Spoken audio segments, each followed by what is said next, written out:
I'm on my way home. I'm on my way home. Bye. You better bringing up something on me. What is this? I wanted to show that disability didn't look sad. It could be fly, it could be sexy, it could be fun. Because it's Lolo time. Yay, there we go. Hey. 1, 2, 3. Whee!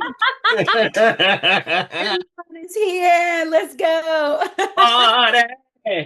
We're gonna look at everybody. Oh my God. Oh, look at that. Hi, David. Hey. Hi, David. Hi, how are you, David? Oh, Hey, David. I haven't seen you all in so long. I love this. Yeah. There's Bob. Hey, Bob. And Shannon, Venetia. Oh, Austin. Hey, Austin. Mark Wells is in the house. Bill James. Michaela, Venetia. Luke. Hey, Coffee Luke. Yes, my brother from another mother. We got that right. Yes. Hey, David. Yes, Brian. Did you see the BODE players on KTLA? I did. Oh my God, I did. It's amazing. They were amazing. They were amazing. Let's see. Oh, Isaac Leva, Megan Clancy's in the house. Blair Webb's Hi, Natalie. Oh, Christy Chu. Hey, Natalie. Love you. Hi, Natalie. Linda, of course. Logan Chen's in the house. Lonzo. NILASHA. Hi. Natalie Odin. Hey. Raquel Chavez, Larry Vance. I'm going to see everybody here. Where are we? Larry Vance. There he is. Oh, it's been so long. T-Bone. Christina. And there's Bernadette.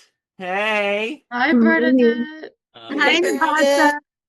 Okay. I'm going to start here by, okay, it's being transcribed. We're recording today, which is going to be fun for the Meet the Biz online. And I'm gonna add myself. Spotlight. Woo! Okay. And then we have the wonderful interpreter. We have two wonderful interpreters today. We have Angele, who you all know, and the wonderful Kat White. It's like bringing everyone together today. So this is going to be fun. So I want to start. How do I start today? I'm going to start by saying today is a show about beauty, power, love, and talent. And this woman is, I mean, she's stunning. She is stunning. She is a Film Independent Spirit Award nominated actress. She is a disability advocate. She's a lifestyle content creator, a public speaker, an actress, a model. She is here today, Miss Lauren Lolo Spencer. Yay! I literally need you to introduce me anywhere I go. Oh my! I should have recorded that and then gonna send it anytime I do anything else moving forward. That was incredible. Thank you, David. Well, thank you. My God, you have, I first saw you getting your award, as I recall, at the Media Access Awards. Oh, okay. And I know I saw you before that, but to see you on that stage and your presence is amazing. And then I met you on the reading that you did. Yes. Or with director Danny Gordon. Yes. The reading of Mary Jane. You were incredible. Thank you. Oh my God. And I was so lucky because I got to see both the rehearsal and the show. Right. I was the moderator that day. I mean, you're so in the moment whenever you act, because each performance that I saw was completely there in that moment. So I just want to throw out, about that experience, but also what is the process of your acting? Oh, that's a wonderful question. First off, that was one of the best experiences I've ever had. That was the first time I ever did like stage play work. I never done anything live, so I went into it very like green and very open because I had never done it before. I was terrified actually. But I wanted to really challenge myself to do something I had never done before. So I went into it kind of almost with like a naivete around it because I'm not like your traditional, like formally trained actress. My career started because I was on YouTube making content on my channel. And then I got an opportunity to audition for Give Me Liberty. And, you know, the rest is history from there. So whenever, as far as like my personal acting technique, I really just kind of say a prayer and just like trust that whatever's gonna happen is just gonna happen. I wish I had more of a technique, honestly, because I know the benefit of what it means to be trained, to have technique, to do all of those things, but I've really just kind of done this based on my own natural instinct, but that's the part of acting that makes acting so good is when the actor is able to take the character and create their own instincts as that character. So I've kind of just like trusted that ever since. So you didn't take any acting classes before? I had only took like a handful of acting classes right before I left to shoot Give Me Liberty. Oh, But because Give Me Liberty was such a big explosion for me that I did not expect it at all because I was even still working a full-time job all the way through till the Independent Spirit Awards. Like while we were doing press, doing all the film festivals, I was working a full-time job remotely. Um and doing all the actor stuff at the same time. And then when I finally quit my job a week later, the world shut down because of COVID. So I didn't get to do acting classes during that time because everything was shut down. Then I auditioned for Sex Lives and I booked the role. So I didn't have time to audition again because it was like as soon as I booked something else, yeah. I'm off to set. It was getting onboarded with, the studio and the show and all of that. And I just never really got the chance. I never actually got like the actual opportunity to do like acting classes. Well, and that shows that there are people out there like you who Yeah. are just naturals. I mean, Yeah. there are people like I think of Streisand. Now I know that she studied here and there, but I mean, her voice just Yeah. is there. So everybody has this inane talent, and I mean, of course, I mean, even talking with you now, you draw us in. It's like we can't Yeah. your magnetism. You talked about well, here's the thing. When did you know that you had the talent? I knew I had the talent once people started watching Give Me Liberty. Like when I went on set for Give Me Liberty, even then I was still in a mind frame of like, I'm trying something new, like very like, oh, I want to learn how to paint. Like I literally treated it like it was like another hobby to like try, experience. I knew it was something that was bigger than me though. I at least have that much of like a spiritual understanding that this opportunity does not come often, it does not come frequently. So don't take advantage of it and not take it seriously, but do the best you can every day. And of course, the our director and our producers were like, "Oh my gosh, Lolo, today was an incredible day. You killed it in your scenes." But I still was like, "Okay, like thank you." Like I just kind of took it as like maybe that's what they're supposed to say Right. because we're on set together and now we're in this project and there's no turning back. Like they're trusting me with this opportunity.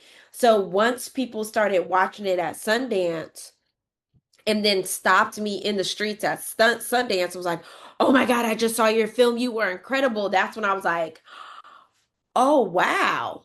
I did something here." Right. Well, and you were saying you felt like they were trusting in you, and it feels like then you started trusting in yourself. Absolutely. Absolutely. Because it was one of those things where I put myself in a position where all I could do was trust myself. Mm, I agreed to do this film. I was talking to the director and the producer for at least 2 years before we even started shooting, talking about this character, building this character up together. That once I landed in Milwaukee and we got to set and they strapped me in the back of that van, I didn't even know what sides were. I thought I had no idea. So they were like, "Oh, do you want your sides?" I'm like, "Sure." I thought it was a snack. So I was like, "Yeah, sure, I'm hungry." And they passed me the sides and I was like, "Oh, this is the scene we're doing today?" And I was like, "Okay, let me memorize this like as fast as I can."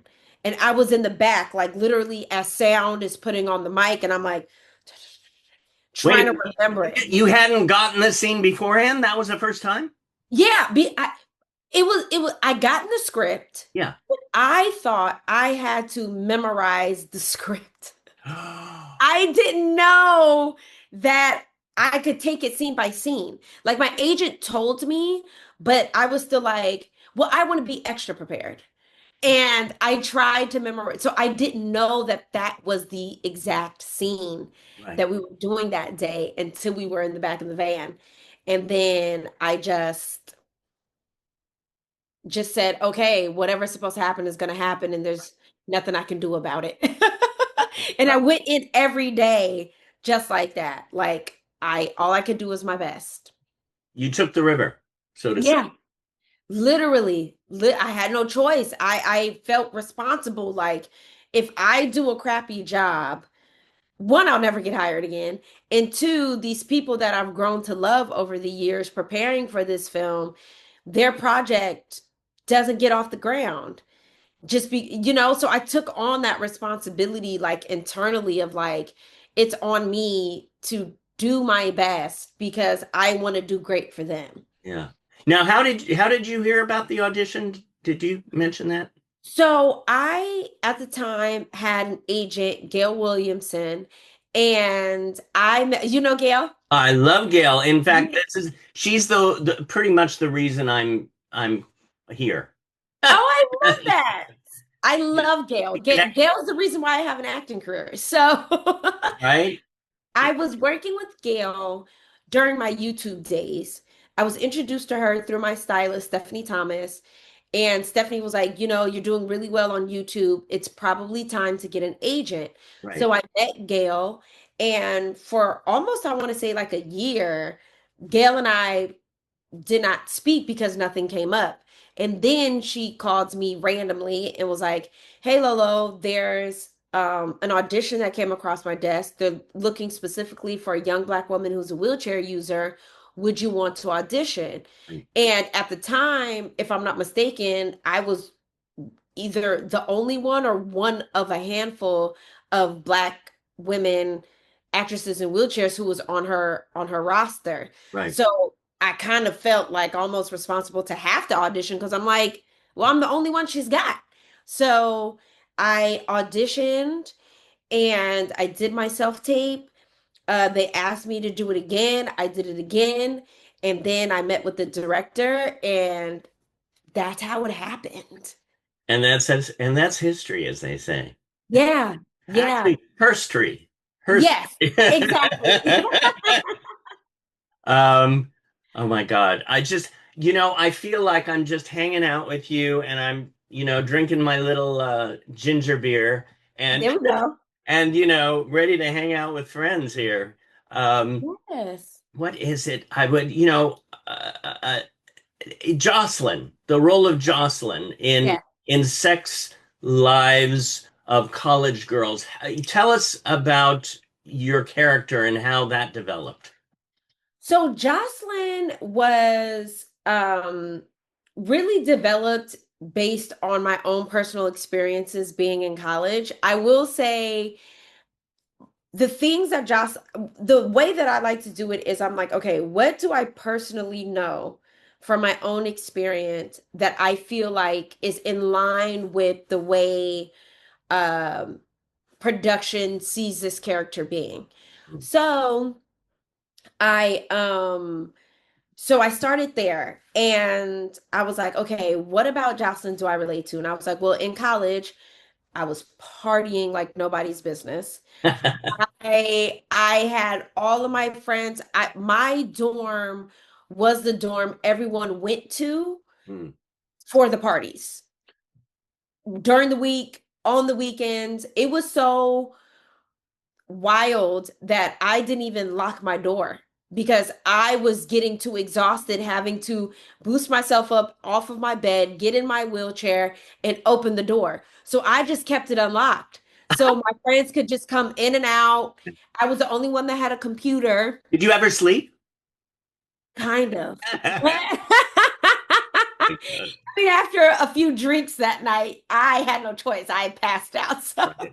Oh my gosh. But I was the only one that had a desktop computer in the room. So a lot of my friends showed up to do their homework there. But while somebody was doing homework, my cousin would be cutting hair for one of my homies. Right. And then the girls would be in the corner on the floor doing each other's nails. We were broke in college. So excuse me. So I was able to relate to being the girl who had the connections. Oh, Yeah. I'm so sorry. Just get some. Here's some ginger beer. I know I should have brought a water. My roommate's outside. I might have to yell for him to give me a Yeah, water. yeah, So I related to her because of that. yeah. Then it was like the parties, the way she dressed, all of that was very relatable as well because that's when I was discovering in college who I wanted to be next. Not the girl from Stockton, California, but who does Lauren, the new adult, want to be? Yeah. And so I went on that journey. I wasn't as much of, can I curse or no? You could sure. Okay. I wasn't as much of an asshole as Jocelyn is on the show. Uh, Jocelyn is very witty, very quick-witted. She talks back. She's that girl. And so I was more of like the fun home girl that everybody loved, but she was more of like no holds bar. I'm going to say whatever's on my chest. I don't care if it hurts anybody's feelings because I know I run campus. You know what I mean? mhm. So that was like the biggest difference. So that's what made it really fun to play her because it was still a little bit outside of my wheelhouse of who I am naturally because I'm not like an asshole. So it was fun to be that through her. I have to say, and I get so connected. I so needed this connection today.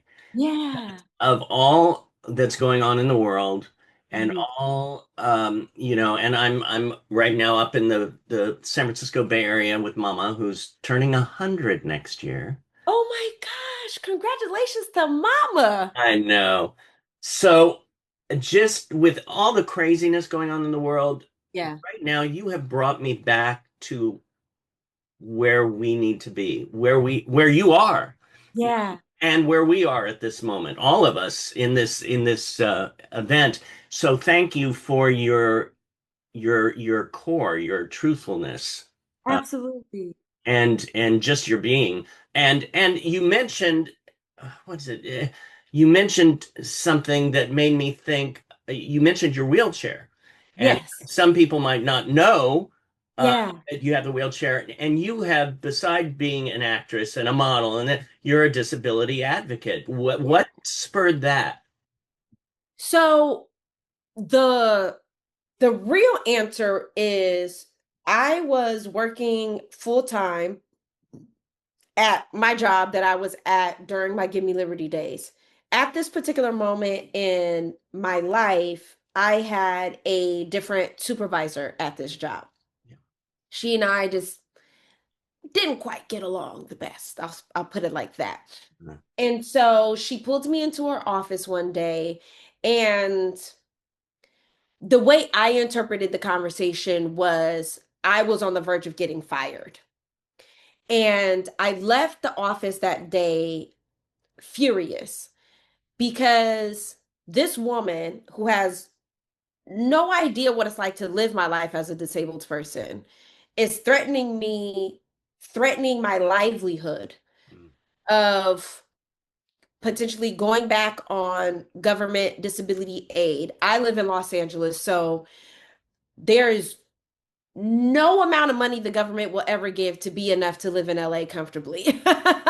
So I would lose private health insurance, which is what I needed at the time, all because she felt some type of way about my performance. And that reality really struck a chord Mm. of, okay, Lauren, it's time for you to take control over your livelihood because nobody else is going to fully understand what it means when your future is literally in their hands. Mm. Your ability to remain independent in a city like Los Angeles is in somebody else's hands. That's not okay. Mm. And so I started um, my YouTube channel because I had graduated from Cal State Northridge with my degree in TV production with an emphasis in video editing. And that's what I really wanted to do. I wanted to be an editor. And so when this opportunity to figure out, well, Lauren, what do you want to do? YouTube popped up in my head because at the time in YouTube, this is when the news broke out that people were making like millions of dollars from being a YouTuber. So I thought, oh, I can try this. I know how to put on a production. I know how to edit content. But the biggest thing was, well, what am I going to talk about? And that's when I had to take a moment of like, okay, what am I going to talk about on the internet? And I went back to college. And I remember meeting so many of my friends, like the very first time I met them, and like random people throughout, just interacting and going to parties and stuff. Yeah. Everyone would always ask, how do you do it? How do you stay positive when you're a person who uses a wheelchair? How do you live this life when you're a person with a disability? How are you doing it? Because there's no way. Like they just could not believe that I was the one hosting the parties, that I was the one more drunk than everybody else. I was the one on the dance floor drinking, partying, smoking a little weed. Like I was the one doing it all. Yeah. And people just could not put two and two together. So that's when I was like, okay, let me start sharing how I do it, why I do it, and everything else. And I went on YouTube, did my own research on if there was anybody else so I could kind of like see how they're creating their content. I'm new to all of this whole space and nobody else was doing it. Everyone else was either complaining about their circumstances, sharing the really kind of the not so fun side of disability. Mm. That was all they were talking about. And no one was really talking about the brighter side of it, Mm. like how to do it from a different perspective. And so that's when I started my content, and I've been leaning into that purpose and that mission ever since. Right. Right. It's gorgeous. Well, you're a powerhouse in that you don't help people with quote disabilities. Right. You help all people Yes. in many Yes. different ways. Uh, Yes, and that's what I've realized over the years, that like my mission is dedicated to the community, but it inherently affects us all because non-disabled people are in this life just as much as we have to be. So if I can expand their awareness and their experience or what they think they know about disability to get them to understand it from a completely different perspective. One, because we should not be ostracized or othered anymore. But then also, one day it will be them too. Mhm. So when it is their turn, whether it's them personally, someone they love, they will now know how to navigate that space with a little less resistance Right. than what they thought they had to navigate it because that's all we've ever been taught about the community. Um, what brings you the most joy in life? Oh, that's a great question. Um, the two things that immediately pop in my head is, well, three things. There's a lot of joys that bring that I just feel like are even across the board. Yeah. But one, the opportunity to wake up. I'm always just so grateful for that moment. Every morning I pray and I just say, thank you, God, for this opportunity to, be awake, to get another opportunity to live this purpose, to affect people's lives, be of service to others. Um, the other thing is just the responses I get from my content and the work that I'm doing, the feedback that I get from people, Yeah. from the parents who send me DMs saying, I have a young daughter with a disability, and because of you, I know she'll be okay when she becomes your age. Or someone saying, because of your video about employment, I was able to get hired onto a job. Because of your video about dating, now I have a boyfriend, like those kind of messages. And I'm like, girl, how you get a boyfriend? Because I'm still trying to find mine. But I was, I was gonna say that too. Help me find one. what I mean? But like it's those experiences that really bring me so much joy. And then the third thing is shopping. I love to shop. I am a shopper. I am the person who will find something. I don't know if that's considered consumerism or just a dopamine hit. I don't know. But I just really, really enjoy it. I always kind of look at it as like an ode to my grandmother who's passed now, but she always loved to shop. That was her What's your thing. favorite thing to buy or shop for? You know what? Truthfully, Yeah. it's clothes and home decor. I love a little something to put on a shelf. I just, I love a little something to put on a counter. Yeah, exactly. I love that kind of stuff. It's literally like, what is this? I don't know, but I'm gonna put something on it. It's on my desk. I just, I just love it. I love it. Well, I bet you go shopping with a lot of friends, and Oh yeah. you might have a friend here who's here to say hello to you today. Oh, It's Marissa! Marissa Bode! Hello. Girl, you look good. Thank you. You know I had to show out for you. Period. I love that. Oh, what a pleasant surprise. I know they told me about this and they said surprise Lolo and I said I'll be there. Yes. Oh my God, thank Oh you. yes, and you both work together, right? Well, we haven't like worked directly together.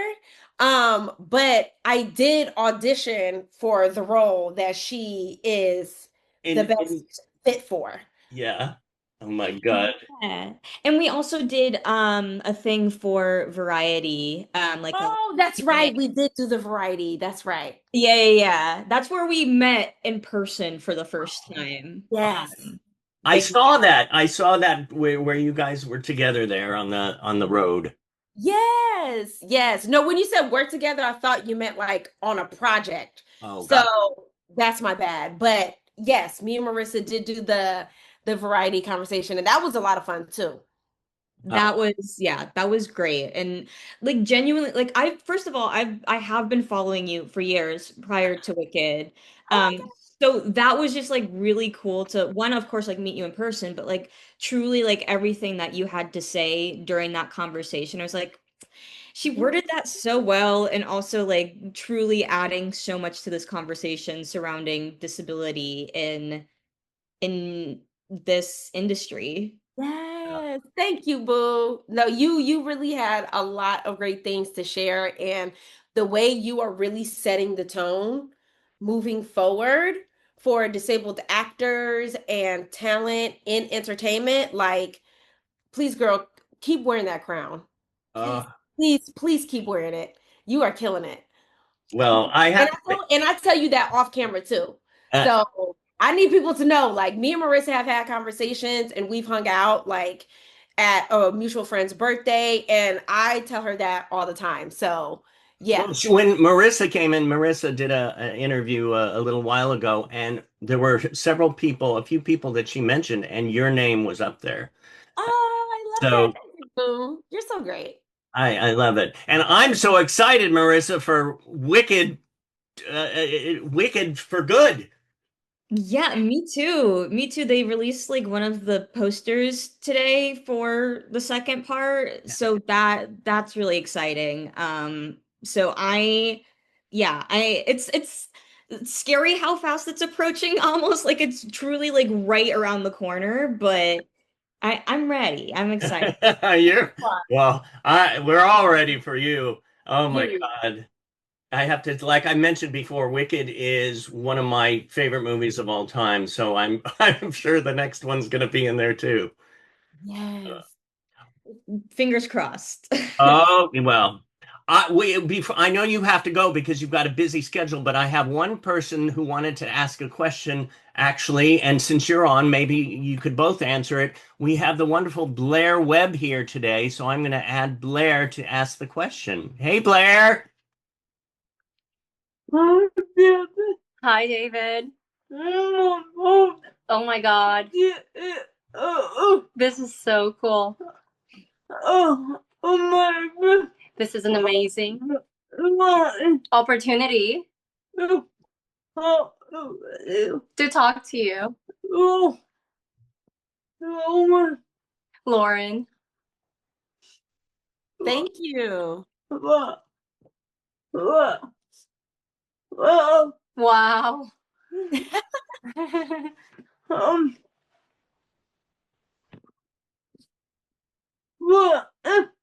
Would you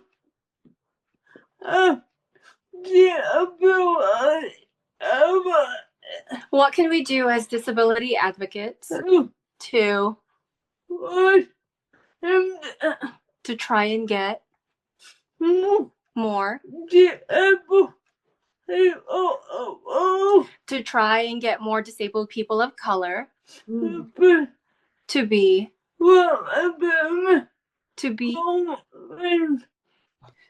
be on screen? Yeah. Marissa, you want to take that first? Sure. I think in terms of advocacy and allyship, I think first and foremost establishing a community coming from a place of like authenticity and genuineness of really wanting to make all of your spaces diverse. I think creating our own projects also in that, and really, of course, like incorporating different disabilities, but also like different races in general, and making sure that all of it is intersectional, and really boosting and uplifting voices. Say if you are a writer on a project, I think speaking to those that you're writing about, if it's not your demographic, I think that's incredibly important. Or having somebody on board that is that demographic, helping with the writing in that. And then, yeah, advocacy in general, sharing stories, making sure not to speak over, and rather uplift the voices of those communities. Yes, and I would even add to that, because literally everything she just said, but I would even add to that,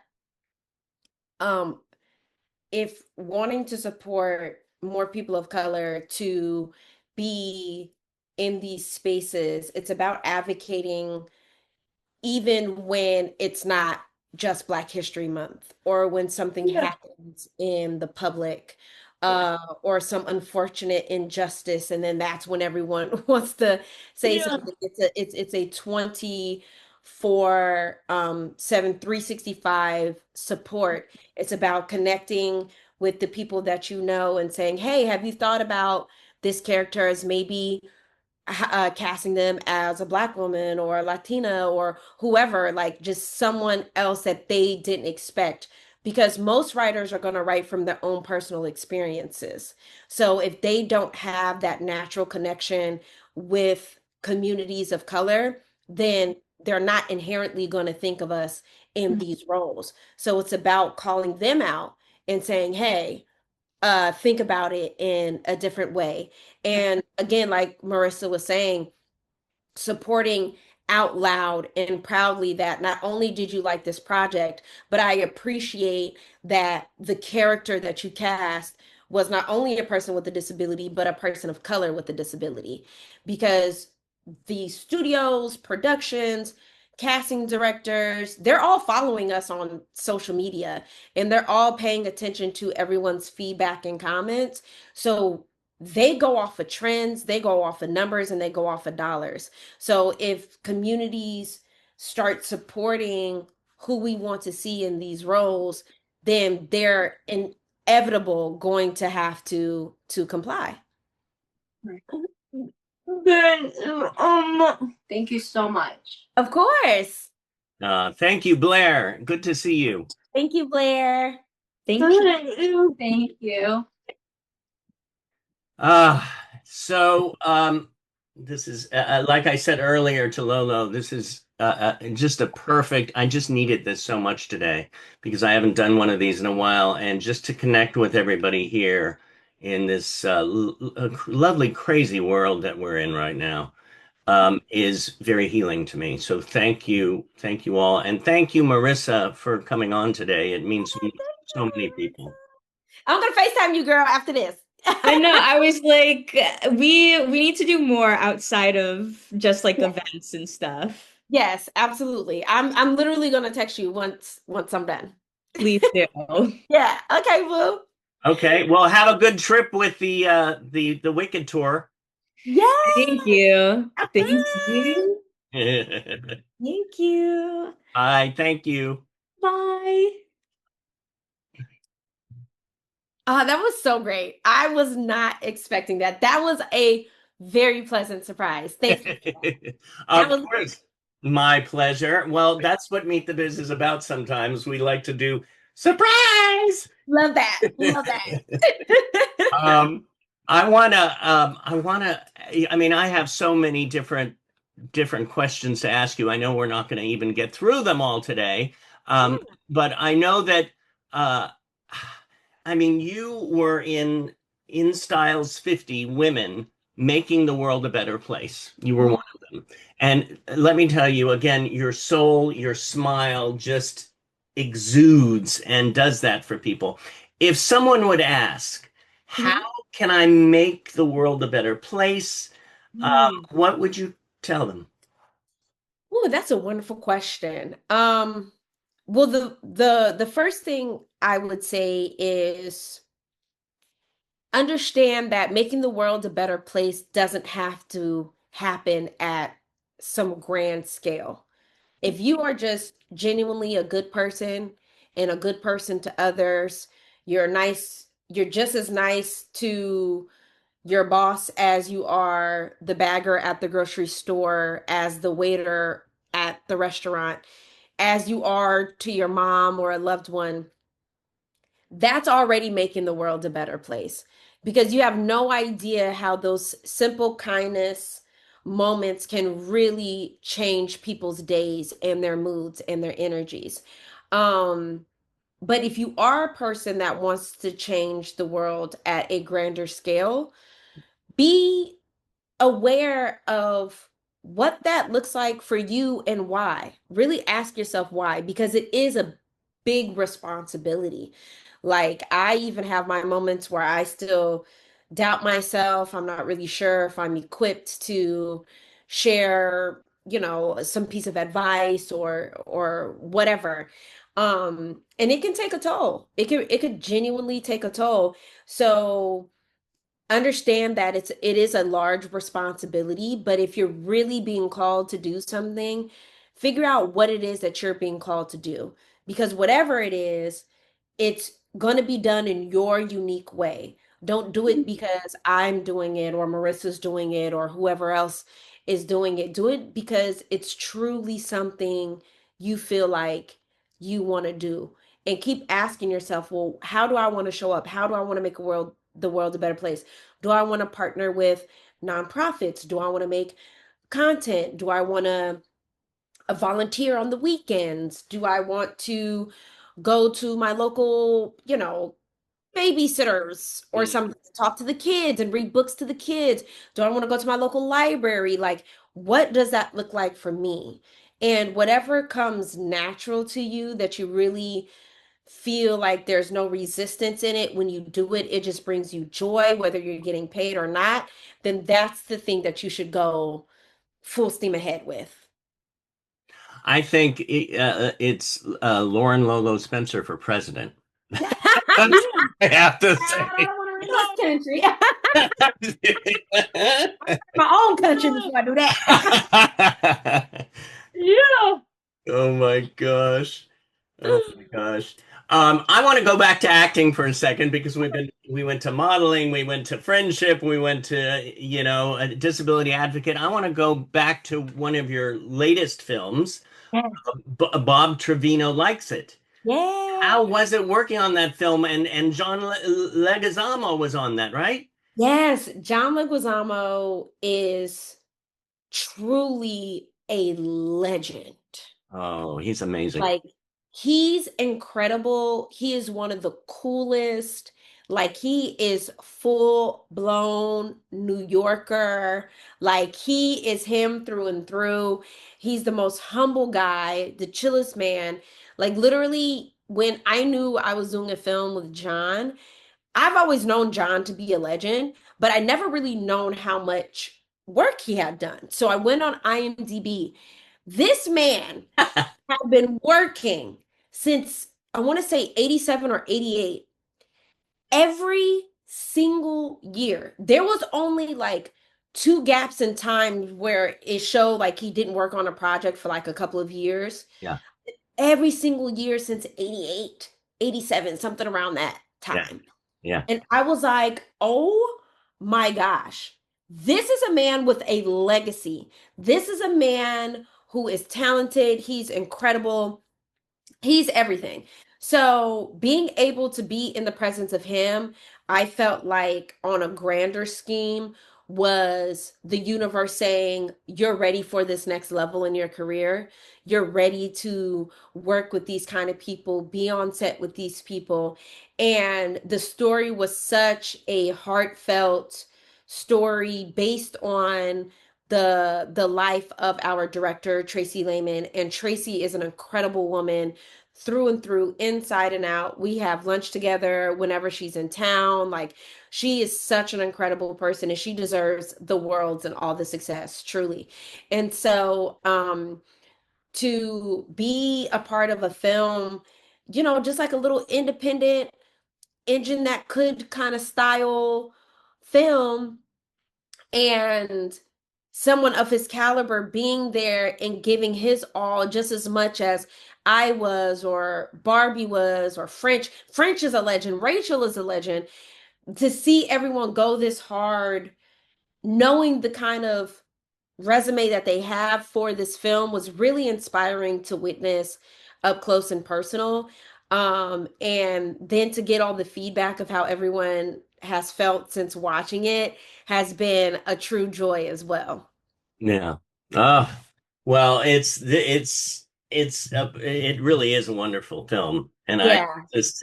and so again, so wonderful to see you in it because you add so much to it.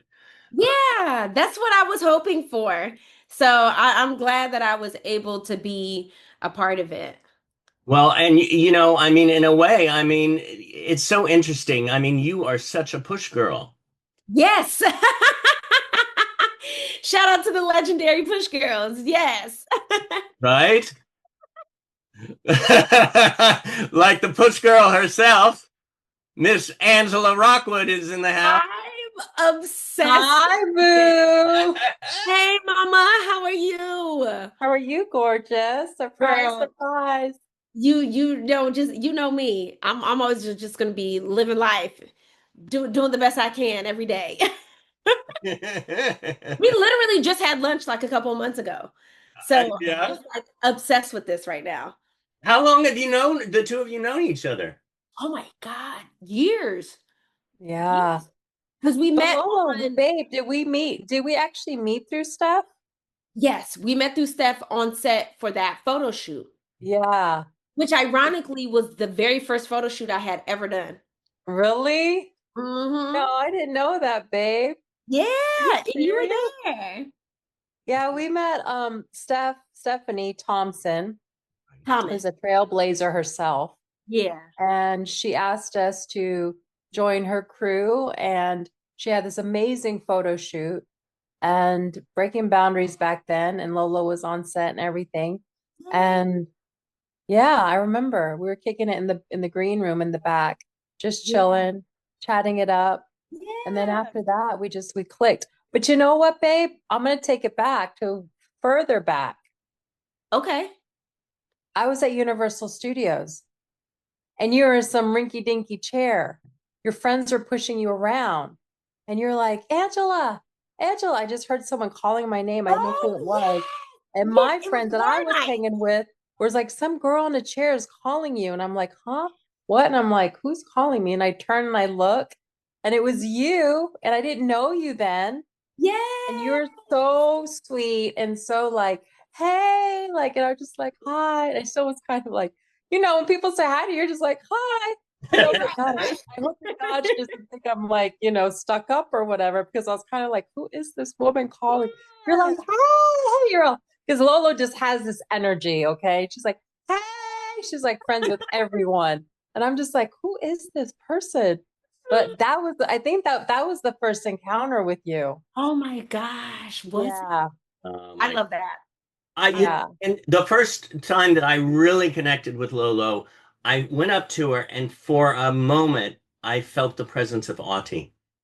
And I felt, Oh, yeah. I remember you said that. I felt that energy within you. Yeah.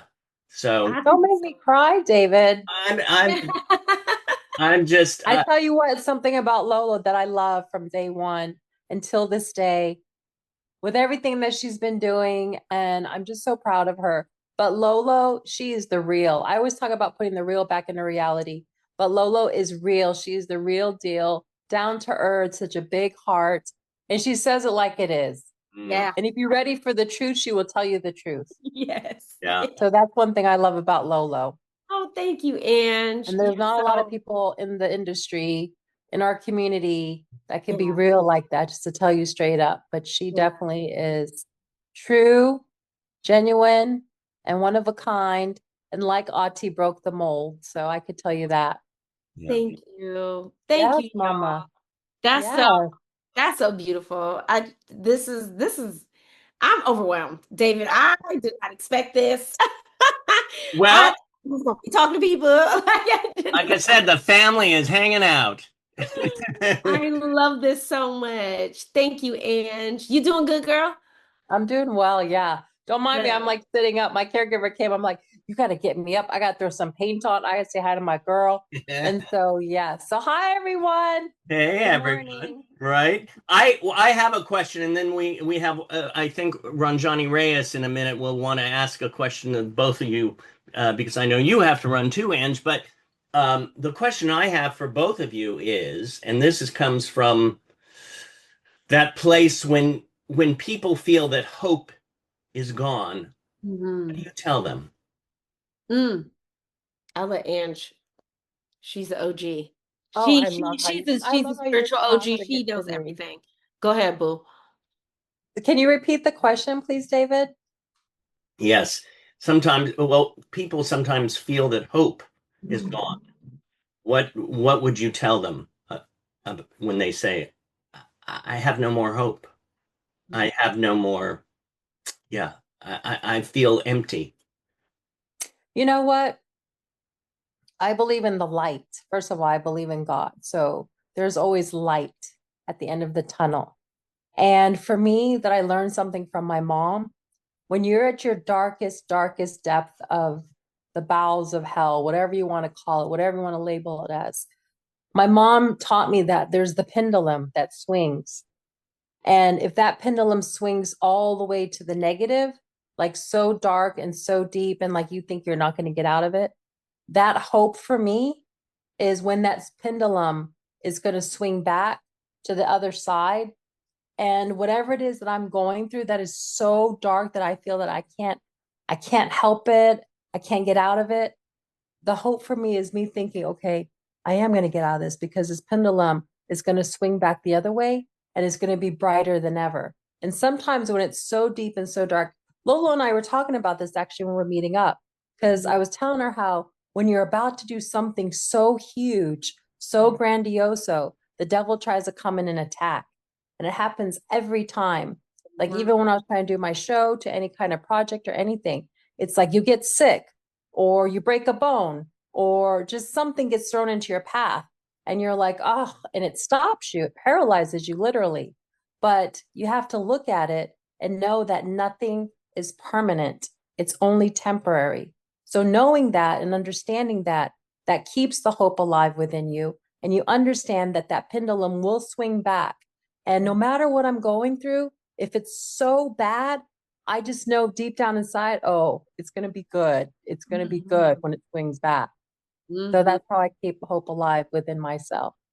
Yeah, that's so funny that you said that your mom said that, because the thing I was going to say was something my mom told me, which was essentially the same lesson, where she's like, Lauren, just always remember that the beautiful part about feeling like you're at the bottom is you have nowhere else to go but up. So remember that anytime you are feeling like you're in a dark space, and my mom will always, like, if I call her crying and like, oh yeah, mama, what am I gonna do? Like, whatever it is, she'll be like, she'll start laughing and she goes, girl, you know something big is on its way. This is just a sign that something big is on its way. Something better is gonna happen. When you are here, there's no other place to go but up. God's in control. Everything's gonna be fine. And I have to remember that, like, even when I'm in the thick of it, I just, okay, but there's no place to go but up from here. And I just keep reminding myself that. And to add what Lolo just said, David, I can hear Ati talking right now. She's screaming at me right now. And you guys go to Ati's Instagram, one of her last videos, when she was talking about her breast cancer. And she said, when you fall, you get back up. When you fall, you get back up. And that's exactly what I remember her saying. And you could see the power in her, even though the cancer was draining her. You saw that power. You saw her sass, and she kept getting back up and kept fighting no matter what. That's so cool. Thank you. We love you, Auntie. Yeah. What beautiful. You know, today is just a room full of stunning women, stunning people. And we have another stunning person. I know RANJANI Reyes said she wanted to say hello to you all, and she might have a question. Here it is, RANJANI. Hey! Hey, I love that haircut, by the way. That haircut is really eating down. I'm trying to be like Afro-Cuban, Filipina, American girl. Come on, Filipina. Period. I got you. There we go. I knew it. We had a Filipina connection over here. Period. Period. Yes. I knew you knew it. Yes. Okay. Here's my question for you, Lauren. What is your favorite? So proud to be a Filipino. Yes. Which one do you like? Adobo or halo-halo? Adobo. Hands down. I'll go with halo-halo. Oh, that's your favorite? Yes. Yes. because it's a dessert. Yeah, it's my favorite because it reminds me of mix, like me and you. Yes, exactly. Absolutely. Yes, my favorite dishes are adobo. My grandma used to make the best chicken adobo ever. Oh, Before I stopped eating pork, I love diniguan. oh yeah. Diniguan, chocolate meat, my fave. Mm. Of course, pancit, Oh yeah, lumpia. I love pancit too. Pancit is the jam every Oh yeah. time. So I would say there's a little Filipino, I wonder if that place is still open. There's a little Filipino spot in Stockton, my hometown. Oh yeah. And every Sunday, we would go there and we would just buy up all of our favorite Filipino dishes because my grandmother was a Filipino woman. So Oh yeah. My dad was born in the Philippines. Oh, I love that. See, my grandma was born in Hawaii before it was part of the United States. So, Hawaii is a huge Filipino. Oh yeah, I feel it, yeah. Yeah. So matter of fact, next weekend I'm going to my family reunion. So I'm going to see all of, my uncles and aunts, all of my grandmothers. And I have one question after that. Are Yeah. you supporting Manny Pacquiao? You said what? Are you supporting Manny Pacquiao? Of course. Okay. I got to support Manny Pacquiao and Floyd Mayweather. You know what I'm saying? I got to get both. The push girls remind me of my favorite girl band, For Impact. Oh, Period. yes. There you go. Yeah, that's that would be a great girl band. The Push Girls do singing or That is kind of fine. And she's reminding me of the Filipino girl group. Wow. Actually, I'm supporting Jessica Sanchez from America's Got Talent. I don't know her. Lolo's gonna have to sing then. You Lolo, better you're gonna have to sing because you got the support Filipino. Jessica Sanchez. She is a Filipino American singer. Okay. So I gotta get into it. There's a reason I didn't get cast as Nessa Rose Child, because my voice. no worries. All the Filipino connections were always different in entertainment. So you got it. Yes. And as Filipino folks, we love to sing down. We Oh, love yeah. to do karaoke. That's right. That's right. Oh, we have to do that. We haven't done that in a while. Karaoke. All the Filipinos, all karaoke singers are very talented. Just Very. like KB does. Period. And what a talent you are, Ranjani, when you dance with your family on that stage. Yeah, You haven't seen it. You have to see this. It's gorgeous. Please send it to me. They were sending that to you. Okay, David, yes, send it to me, please, so I can see. I might even post it on this interview for a second. Yeah. Filipino connection soon. There we go. Thank It was you. great talking to you. Bye. Yay! I love it. That was well, Angela, thank you for hopping in and doing another surprise. Thank Of course. you, Ange. I'm gonna text you after this Anytime. too. What? I said I'm gonna text you after this too. Oh yeah, mama. Yeah. Oh my gosh. And we all got to do a potluck. I'm getting hungry listening to all this food. Absolutely. Oh, that would be fun to do a Filipino party Oh with my everyone. Yeah. Sleep. Yeah. Oh, I love it. All right. Well, thank you, Ange. I'll see you soon. Thank you. Thank you, Salamat Ange. po. I love you. Mwah. Bye. Love. That was great. Thank you so much, David. Oh my gosh. If you bring out Michael B. Jordan next, I'm just gonna put it out there. I'm letting you know now. Listen, I I'll don't put know it if I out can. there too. We'll invite him to the Filipino potluck. Potluck, exactly. Oh my gosh. Again, like I said, I think we have 10 more minutes. Are we good with that? Sure. Okay. Answer more questions. Let's ask a few more questions. We have the wonderful Shannon DIERIEX here. Shannon DIERIEX, hand up. Shannon. Hey, you know Gail Wilson, right? Yes, Gail Williamson, yeah.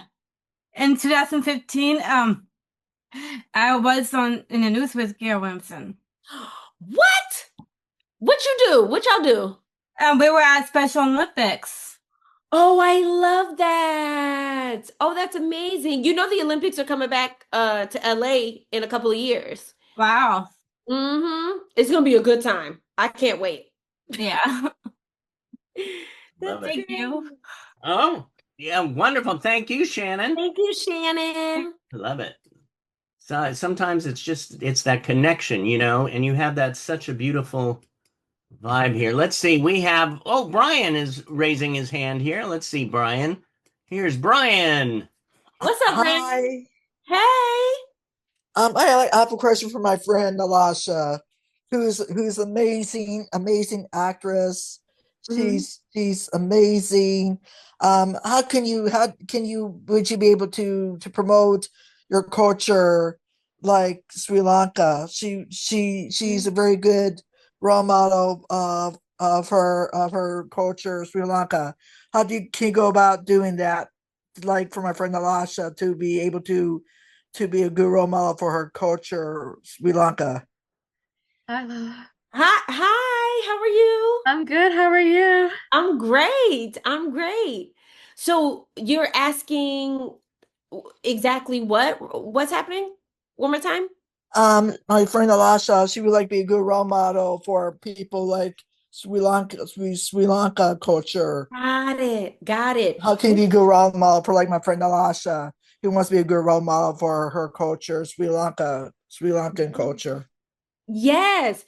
Well, I would first say, again, kind of like what I was saying earlier about like, what is the way that you want to go about representing your culture? Like, is it through acting? Is it through music? Is it through content? Is it through volunteer work? Whatever those things are, lean into those things fully and, call up local places, whatever it is, just get started. Ultimately is what it's about. It's gonna take time if you are a person that really wants to make like a big impact.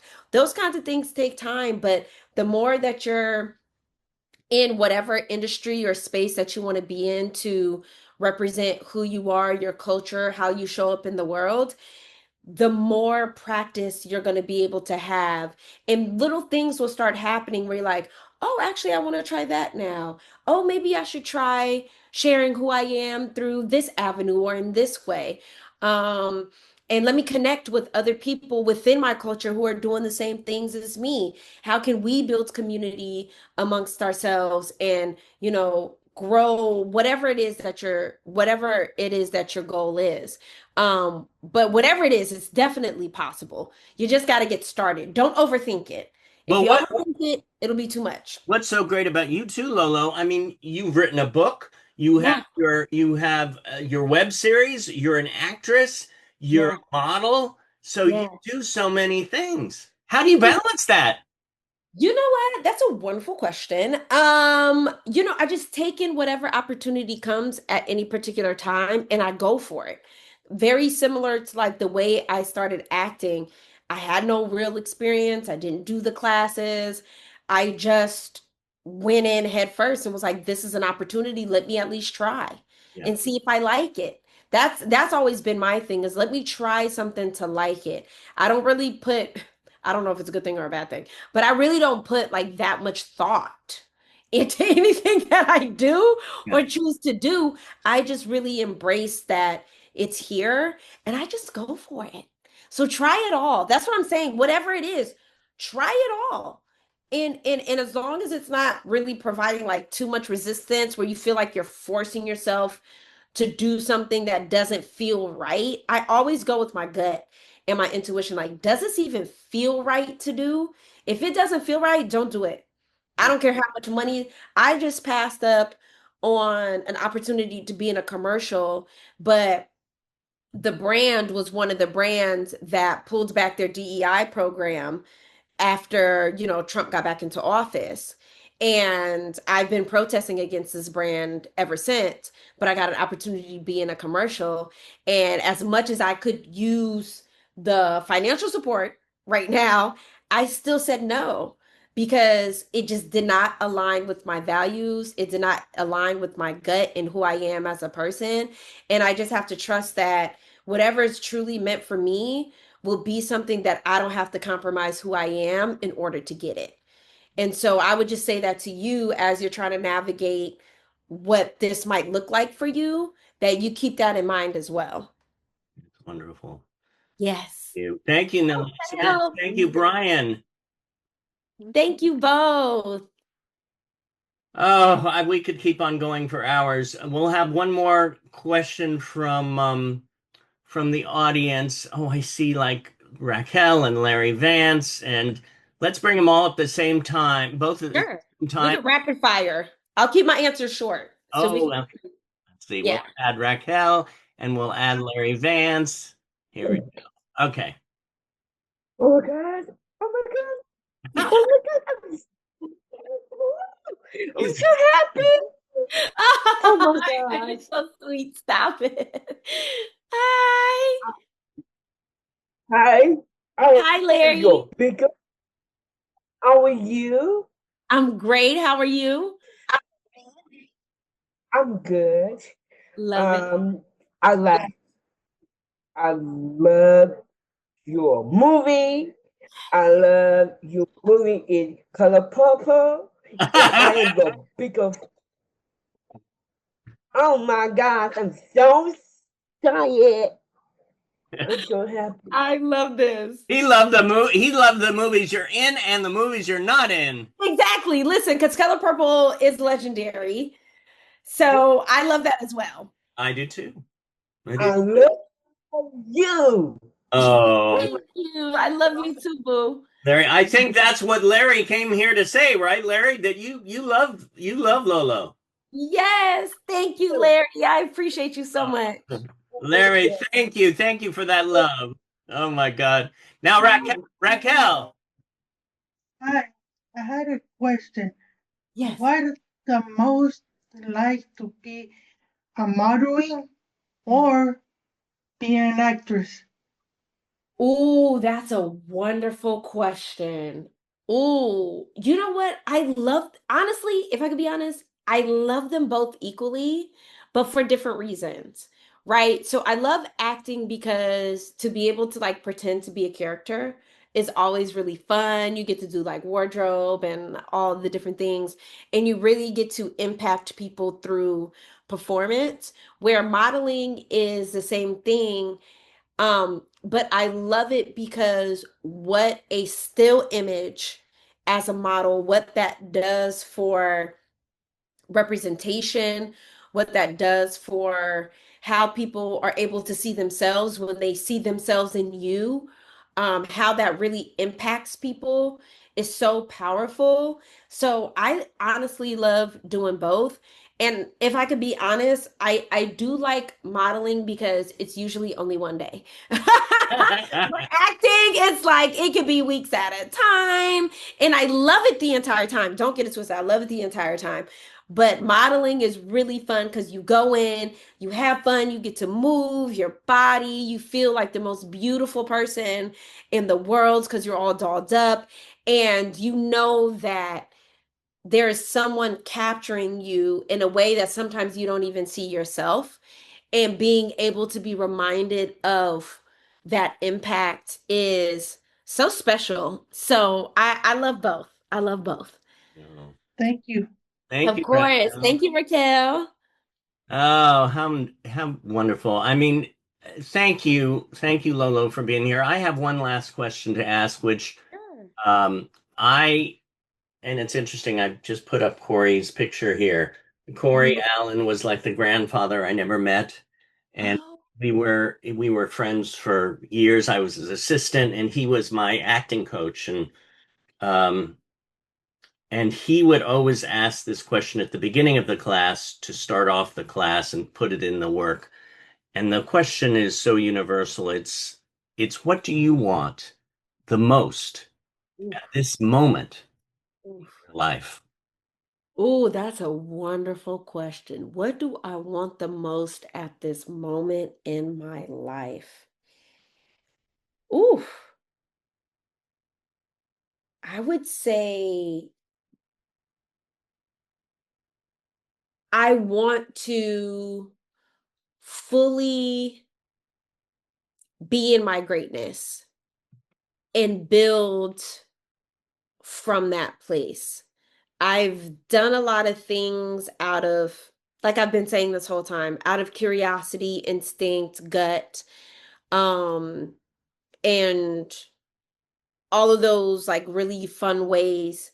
But now that I know, okay, the responsibility is here, now let's take this and step it up a notch. And so that's what I really want for me in this moment, is to take even all this great energy from being on this call today, and how do I take this and elevate it and add more impact and be of more service to people. How do we keep changing lives, but this time at a grander scale in ways that are bigger than me? Like, I'm ready for that level of my career, as an advocate, as an actress, model, speaker, author, all the things that I do. I just want to take it to that next level. And you are taking. Oh, thank you. Oh, I loved it. And I can't wait till we all just have brunch together. And I can't wait. I can't wait for the potluck. I can't wait for the karaoke. I can't wait for the brunch. oh my God. Well, why don't we do we'll get everybody on. We'll take a little picture of all of us. I'm gonna, let's see, remove the spotlights. Oh, here we go. Remove spotlights. Okay, I should know how to do this. Ta-da! There we go. There you go. Okay, on the count of 3, what are we gonna say, Lolo? Oh, so on 3, so 1, 2, 3, I'm great. I'm great. On the count of 3. 1, 2, 3. I'm great. When I was your age, I had plenty of ambition. Why don't you have any? Big, pick up the radio. Answer me. Where are you? I should be there in time. I'll be there soon. They need to go to the grocery store. You. They have to go to dialysis. You. They have to get home. It's you. You guys are still here? Да, здесь автобуса нет до сих пор. Виктор, надо! Надо! I'm home to report a situation. He's got a whole bunch of people on this van right now. It's insane. I know, Steve, I know. Who knew this was gonna happen? I love how the accordion got off this van before I did. Mike Tyson, my hero. Mike Tyson. I love black people. You like boxing? I'll be there soon. 10 minutes, 5 minutes. I promise I'll be there. I'll be there. You need to hurry up and get that van here. Doing my best. Hey. Relax, man. Keep your pants on. When Israel was in Egypt, let my people go. Damn it. Excuse me! Hello? What are you doing? Oh my gosh. Quickly, let me adjust quickly. What's going on? The road is blocked. There's a protest. You can't go this way. You're gonna have to go all the way around. Your whole damn neighborhood is barricaded. Why do you think I was late? Any idea how many people depend on me? I depend on you. I depend on you. They can't do what you can do. That's why you're doing what you're doing. That's why you have that job. I give you chance after chance. You know, some things you just can't explain. Life is wonderful. Life is beautiful. Life, it is what it is. How do you do this? I mean, I just do. Do what I do just like everybody else does. And when good things happen, you got to grab it with all you got and try to keep it the best way you can.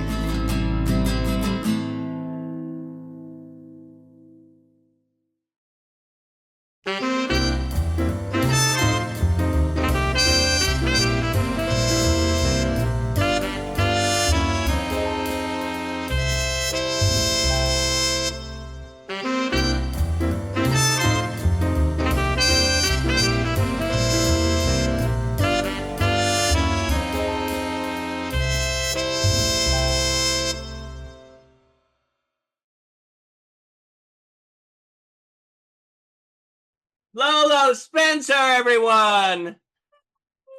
Lolo Spencer, thank you. Thank you to the interpreters. Thank you to Performing Arts Studio West, Chris. Oh my gosh, Kat and Angele. Megan, love seeing you here, and everyone, thank you so much. Bob, and Lolo, again, we love you. Thank you so much. I love you guys so much. Thank you for listening and being here and keeping the conversation going. Thank you for all of the surprises, David. I was not expecting that at all. That was such special moments. I appreciate everybody here. Y'all are incredible. This made my day, my week, my month. This is incredible. Thank you so much. Thank you. Thank you. Bye, everyone.